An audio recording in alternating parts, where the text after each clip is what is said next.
How did you feel as the game started? What was sort of the game plan? I think definitely, man. Obviously, there's no secret to what we are. We're young. We're young on the offensive side. Everybody knows that.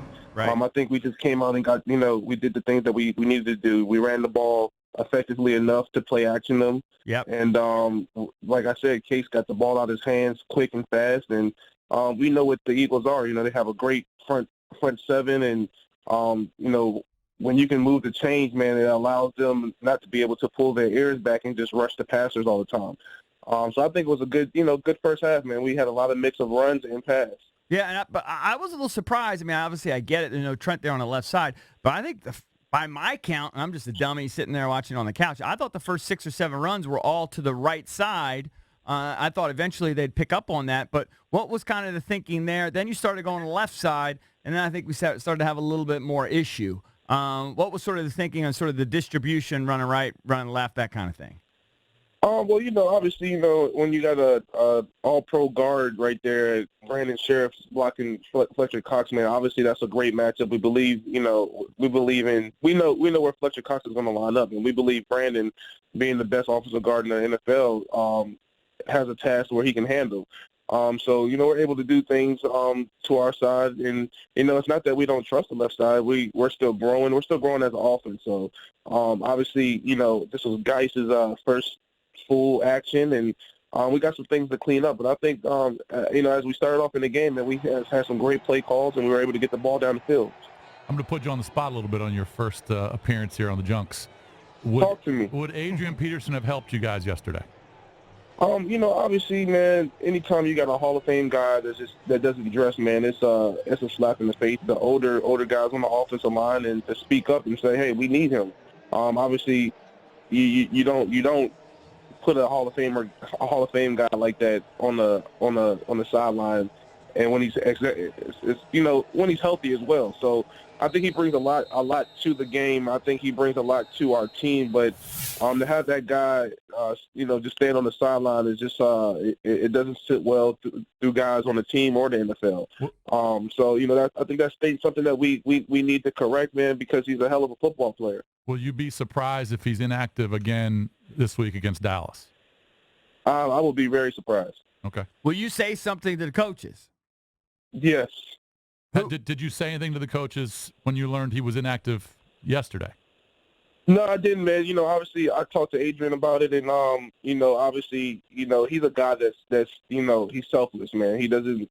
It's not about him. It's bigger than him, and he understands that. And obviously, a guy like that with that type of caliber wants to be on the field. But also, he's a guy that's not going to make a whole lot of shout and noise about it either.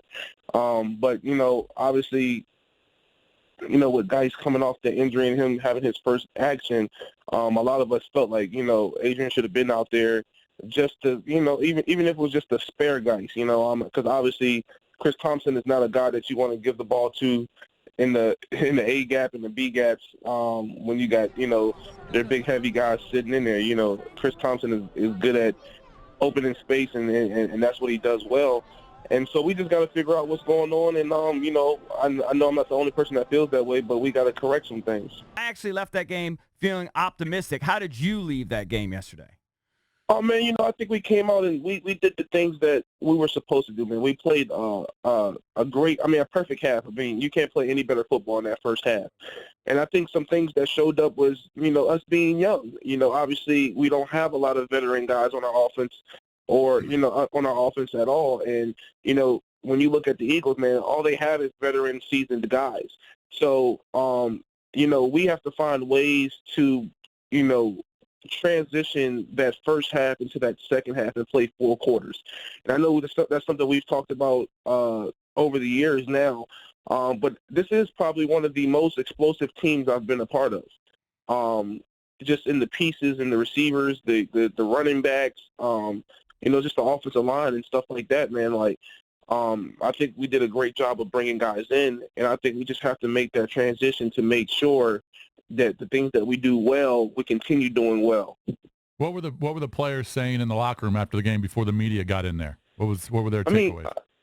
Obviously, man, guys are hurt, man. Obviously, you're up 20-10 in the first half, and you finished Obviously, there's some things you got to correct. I mean, obviously, that's not the defense. Like everybody if people want to point, to the defense, we got to make plays, man. We got to make plays on special teams. We got to. It takes all four phases to win a game, man, and we just got to do better. The energy, because we know we're young. We know we're young. We're a young team, and when you're a young team, man, you got to. A lot of these guys don't have that NFL experience to play a full game. A lot of those guys ran out that tunnel for the first time in a real game in their life, And so with that being said, we got to find a way to make sure we're bringing that energy in all four quarters.